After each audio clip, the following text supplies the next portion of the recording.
In this video, I'm going to go over how I was able to make over six figures in my second year of real estate. In my previous video, I go over year one, and here in this video, I'm going to go over three of the main strategies that I used in year two to break that six-figure mark. In year two, my gross commissions were $132,736 and some change. In year two, I completed 10 transactions. Two of those were referrals. One was a referral that I sent out of state. Another was a deal that I partnered with an agent in the desert. So I live in Orange County. This agent lives in Palm Springs. We did a deal together. Out of these 10 transactions, 9 of them were buyers and 1 was a seller. And to go over my main 3 tactics that I used to generate this type of business in year two, the first one was a newsletter. The second was prospecting 30 minutes a day. And the third was social media. And I'm also going to share the biggest thing that I learned in year two was that it's super important to just be yourself.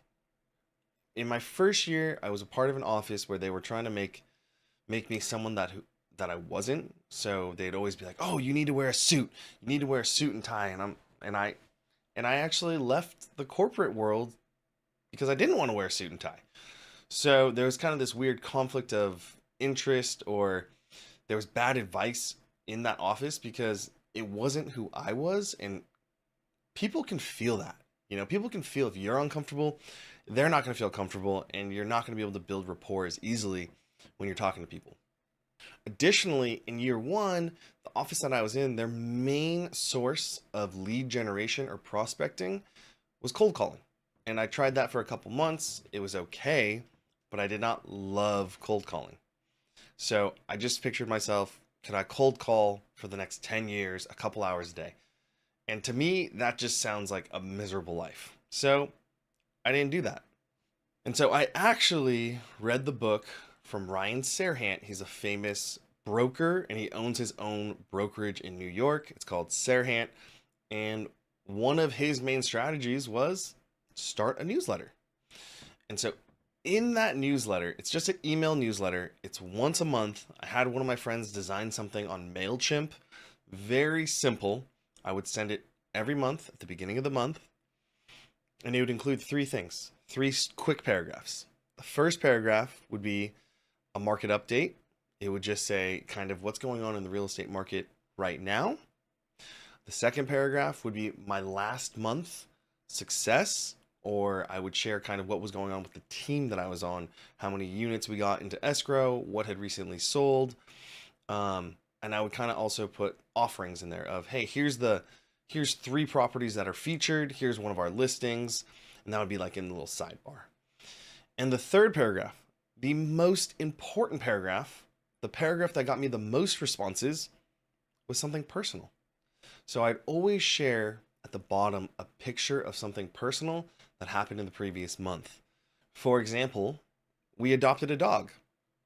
I put a picture of the dog that we had adopted, and that got me the most responses, right? The email newsletter was simply a way to keep in touch with people in a friendly and non-sales manner, and putting something personal in there kept it light and fun.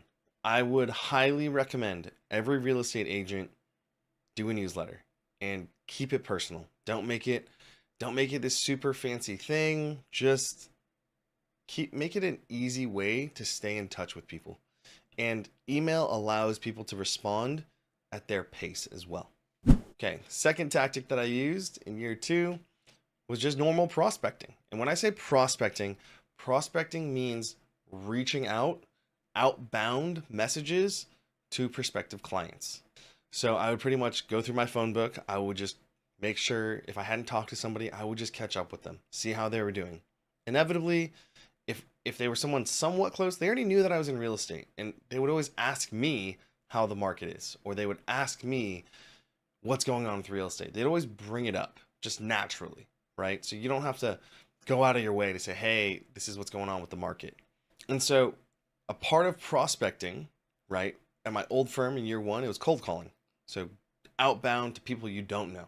So in terms of calls, I would typically call people that I really wanted to just catch up with, and real estate would always get brought up. If it was someone that I didn't really know that well, I would probably Facebook message or maybe text them and just, have that conversation, see how they're doing, or just commenting also on, other people's lives in Facebook or Instagram and trying to engage with their posts. And so I would typically spend about 30 minutes to an hour a day, if not more, with the outbound prospecting. Okay, and so last but not least, the third main tactic that I would use to prospect and generate business in my second year was social media.